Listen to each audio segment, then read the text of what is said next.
Hey guys, it's Nick from Pick'em MMA and I'm back with another best bets for UFC Fight Night video. On the last card guys, I went 7-4 on picks. It definitely should have been 8-3, but we all know that Kim was nice enough to give the win over to Mandy Bohm. And that I don't know why that happened. I'm still mad about that. Like, I really hope UFC cuts her off. Like, they should not give her another fight in the UFC. Anyways, guys, and on my most likely underdogs to win video, we went 3-3, so 50% there, not too bad. And my lock of the week came through, who I picked by a knockout under 2.5 rounds. Also, for the over and unders, we went 2-1. So the only fight that I lost on the over 2.5 was the Kim versus Bohm fight. I mean, that fight definitely still makes me mad. Anyhow, for the safety parlay, guys, we cast the safety parlay, which was Morono and Williams, both by money line. So that's really good to see. That came through. We did miss out on the long shot parlay, which I picked the Battle and Rosenstrike. I did have straight bets on Jonathan Almeida, but I just thought maybe if Rosenstrike was able to defend some takedowns, which was very, very unlikely, and we did see that he does not have good takedown defense. But Almeida is just a monster on the mat. I mean, there's nothing else to it. Anyhow, so Jonathan Almeida just got choked out like he's an amateur. Anyways, guys, let's talk about this next UFC card. Dern versus Angela Hill. I'm so excited, as you can tell from my voice. I can't wait for this card. So let's talk about the first fight on the prelims, which was Garimba versus Tekasi Sato. Guys, I did pick Themba Garimba in this fight. I do think Tekasi Sato, he's not really it doesn't look like he's all the way there. Like, he's not really trying to, I don't know. Every time I see him fight, I feel like he's not really there to win. He's just there to cash a paycheck. And I mean, he's getting finished a lot. He's only lost once by decision to Gunnar Nelson. So I mean, he didn't get submitted by Gunnar Nelson, so I guess that's a good thing. But then he got head kicked by Brian Battle in the first couple seconds. Got submitted by Miguel Baeza by arm triangle choke.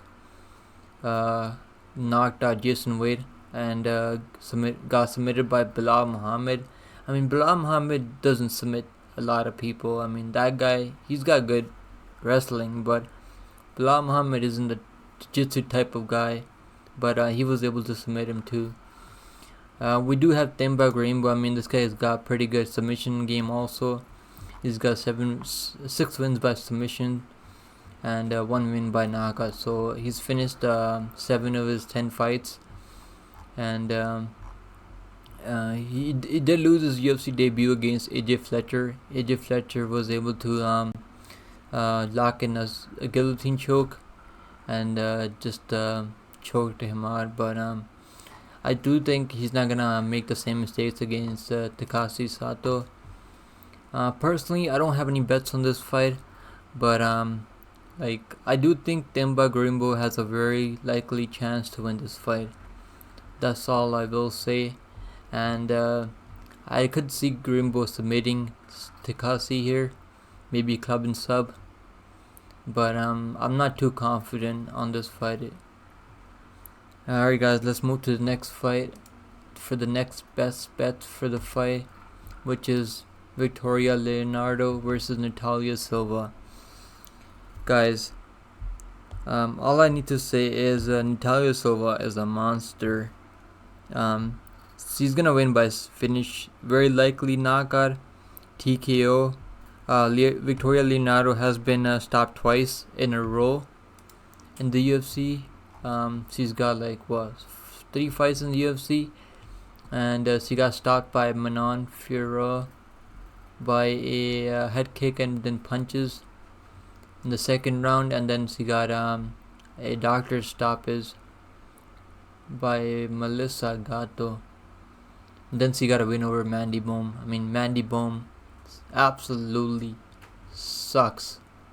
Absolutely. I don't know how the UFC signed her. I don't know what they saw in Mandy Bohm, but she is absolutely the bottom of the barrel. Just take Natalia Silva by finish. It could be it could be a club and sub, or it could be TKO. I think it's gonna be a TKO because Leonardo hasn't been submitted in her career, so I do think she's gonna be defending some takedowns. But Natalia Silva does have that power. She hits very hard. She's got very good striking, and I could see the referee stepping in and stopping the fight once Natalia Silva gets going. And I think her striking pressure is gonna be too much. She's gonna pick Leonardo apart, and the referee is gonna step in and stop the fight. I think the TKO is gonna come around the second round. Actually, first round. I could see it happening the first round also, but I think Leonardo is tough enough to survive the first round. It's gonna be second round. Let's move to the next best bets for the next fight, which is Chase Hooper versus Nick Fury. Guys, this fight is very tricky because we do have Nick Fury, who lost his UFC debut against Mateusz Rebecki. I mean, that's a very hard UFC debut. I think he took that fight on short notice, if I remember correctly. And I've seen a lot of people say that he's gonna knock Chase Hooper out cold, but the only people he's knocked out in his career is Jay Ellis, who is 16 who has 16 wins and 108 losses. Oh my god! And then he knocked out this other guy. Where's the other guy? He knocked out Carl Langston, who's 2-9. I mean, these are the type of guys this guy has knocked out. I mean, I will say that Chase Hooper does keep his head on the straight line, like on the center lines. He doesn't really have any head movement. But Nick Fury is not Steve Garcia. This guy doesn't have the power that Garcia has, or doesn't have the technical striking that Steve Garcia has. So I don't see him knocking out Chase Hooper. I think the UFC made this matchup for a reason. They want Chase Hooper to get a win here. And the lines did move towards Nick Fury. He is a slight favorite now, as you can see here. Yeah, so Nick Fury is a -150, and the only reason he's a -150 is because people saw Steve Garcia knocking Chase Hooper out cold. He knocked him down like a bunch of times in that fight in the first round. But I mean, Nick Fury is not Steve Garcia. That's all I will say. And I think Chase Hooper, getting him at underdog odds. I mean, look at him. He's got like good wins against some good UFC guys. He just beat Clay Guida in grappling, submitted him in the first round, and then has a win over Felipe Colares. I mean, these are very good wins. These are much better wins than Nick Fury has. The only good thing I can say about Nick Fury is that he didn't get finished by Mateusz Rebecki. I mean, that's the only positive thing I can say. I mean, look at this. Look, like this guy, Nick Fury, knocked out Steven Stegel, who's 6-22. I mean, these guys are probably just stepping in there for a paycheck. They're probably not even really there to fight. I mean, when you have a record like this, you're not really out there fighting. You're just getting into these fights just for a paycheck. I mean, those are the guys that this guy has been knocking out. And Chase Hooper has had 7 fights in the UFC. Had 6 fights in the UFC, then one fight in the Contender Series. I'm gonna go with the Chase Hooper by finish here. Let's go to the next fight, which is Rodrigo Nascimento versus Alir Latifi. I mean, this fight is kind of tricky, I will say that, because Ilir Latifi always comes up. All he wants to do is wrestle you and control you for 15 minutes and then gets a win. That's how he's won his last 2 fights. Got a win over Tanner Boser by split decision, which was a very close fight. But I think Latifi did enough, I think. And then he got a win over Alexei Oleinik, who has no striking. Has that old style, has very good jiu-jitsu. But, I mean, look at this. Like, Alexei Oleinik is like, what, 50 years old now or something like that? He's got to be like 45 or 46 at least. But he's going to be facing Rodrigo Nascimento, who's going to be very hungry, who's an up-and-comer, 30 years old, in his prime right now. And I mean, he got knocked out by Chris Dacus, but Chris Dacus has very good hands and some good power also. But Latifi doesn't have that crazy knockout power, so I think Rodrigo Nascimento, these guys are probably gonna grapple in the first round, and then I think when this Rodrigo Nascimento is gonna be able to scramble and then maybe like take Latifi's back and submit him. I think he's never been submitted. Wow, Latifi's never been submitted. I mean, this could be his first time, but he's got that crazy wide neck. I don't know if Rodrigo Nascimento is gonna be able to choke him out. I mean, this guy's neck is like a fire hydrant. Holy shit. I think maybe a TKO could be likely here. Nascimento getting the top position, or maybe just them striking and then Nascimento catching him. Maybe landing one of the good right hand or something. But I think Nascimento moneyline is safe. I do think Nascimento could just win by decision here. He's okay with the winning by decision. So I'm gonna go with Rodrigo Nascimento. I'm like 60% confident on Rodrigo Nascimento.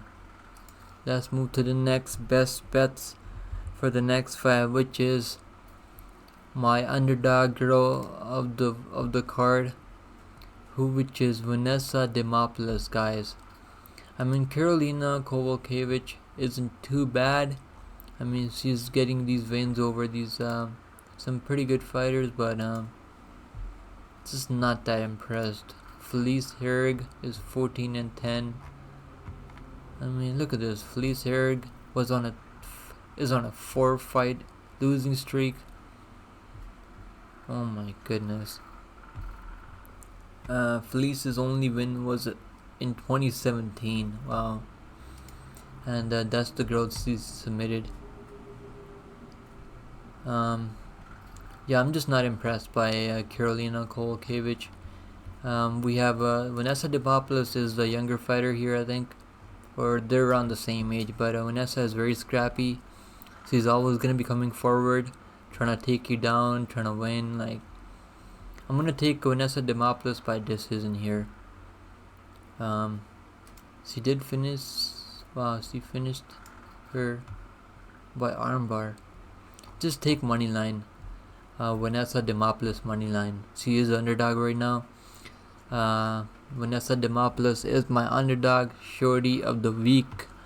Let's go to the next fight. The next best bets for the next fight. My underdog lock of the week, which is for Michael Johnson versus Diego Ferreira, guys. I am taking Michael Johnson here. I think he's a very live underdog here. It's almost, the odds are very close, but I do think a lot of late money is going to be coming in on Johnson.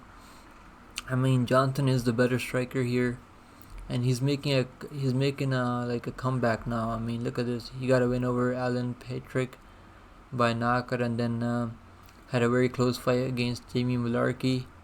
I thought he did enough against Jamie Mullarkey to get the win, I guess the judges didn't, but then he faced Mark DeCasey, in which he made Mark DeCasey turn into a wrestler. I mean, Mark DeCasey did not want to strike with him.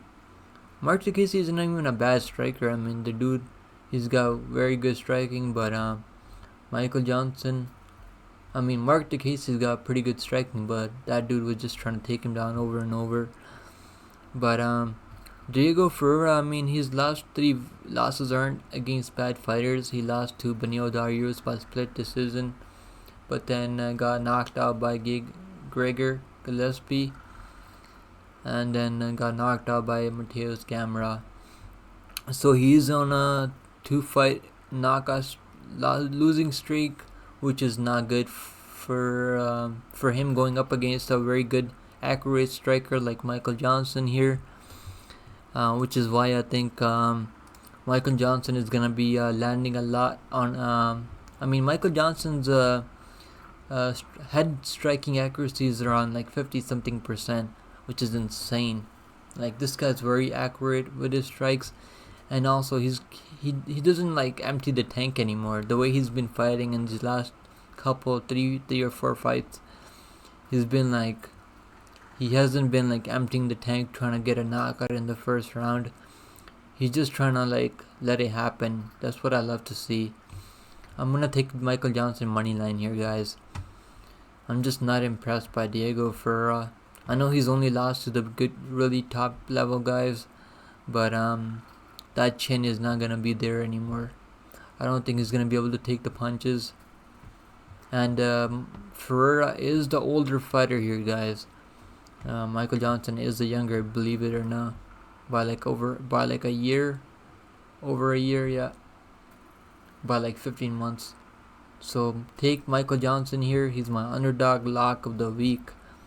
Let's move to the next best bets for the next fight, which is Andre Fialho versus Joaquin Buckley, guys. Actually,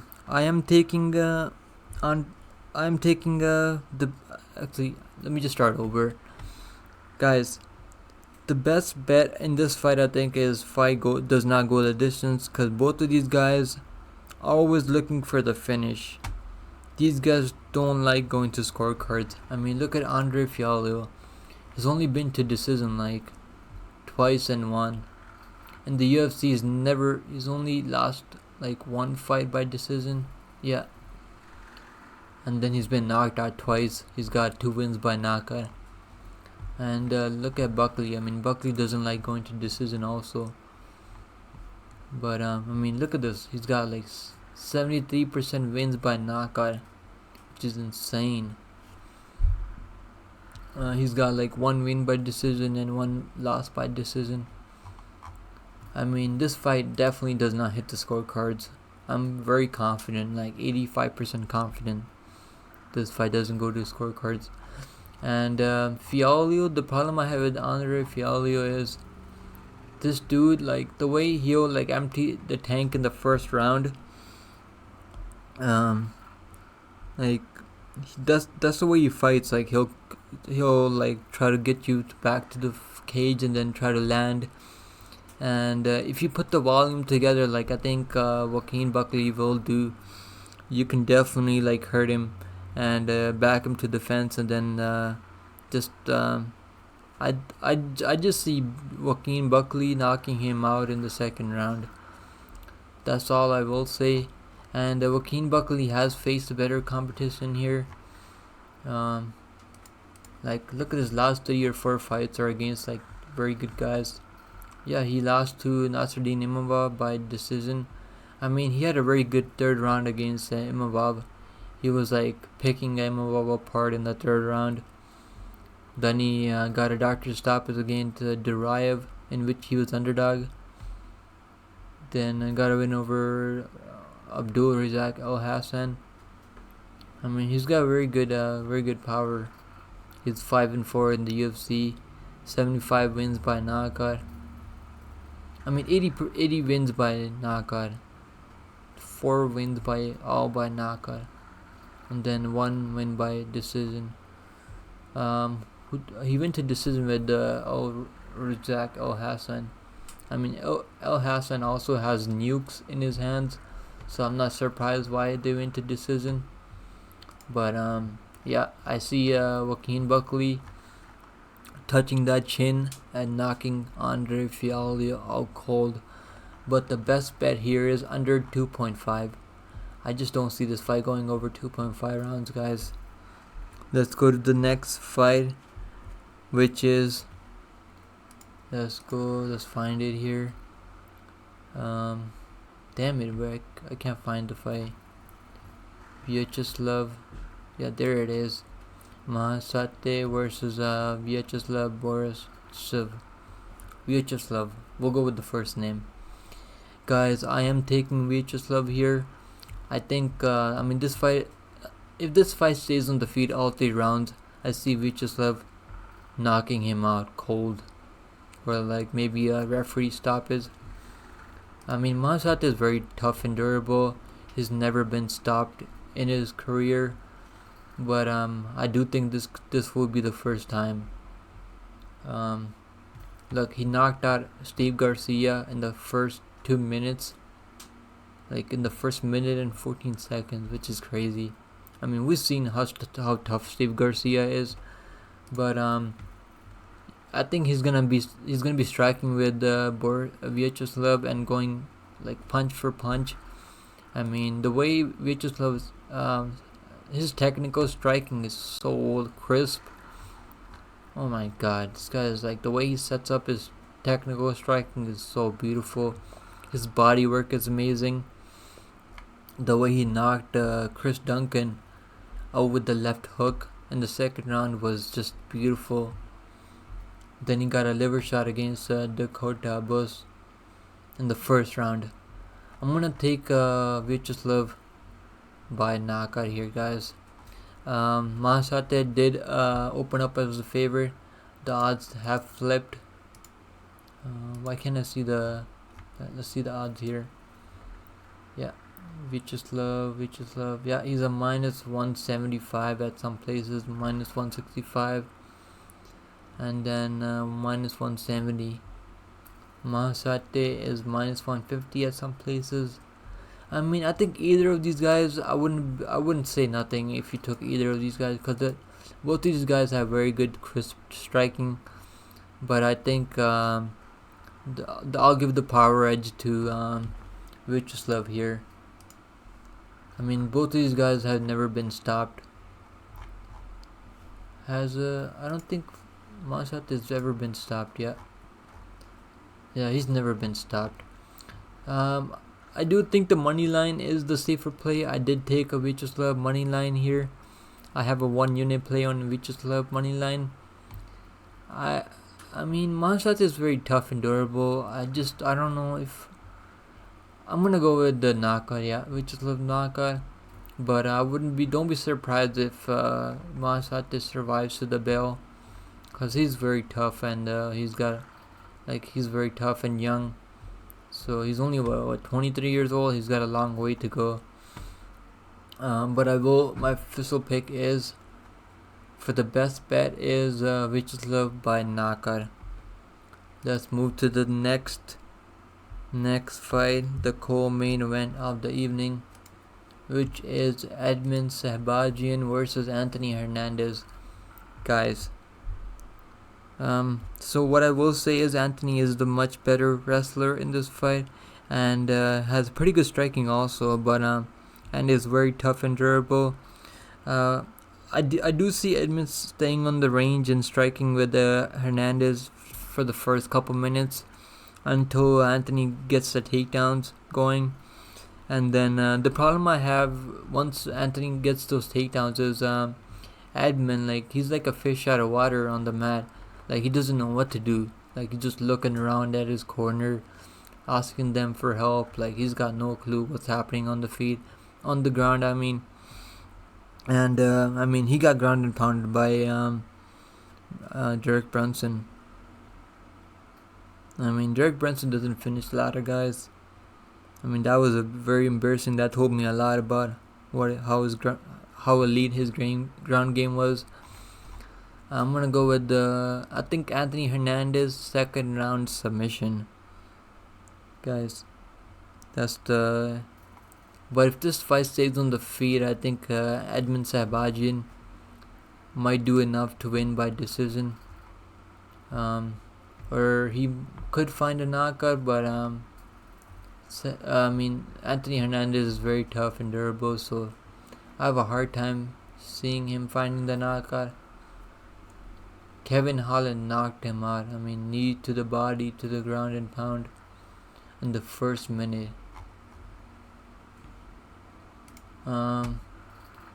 Edmund Sabajian, I mean, I don't think Anthony Hernandez is going to give him the space and the time to set everything up. He's just going to chain wrestle him down and then lock in a submission, and it's good night, Irene.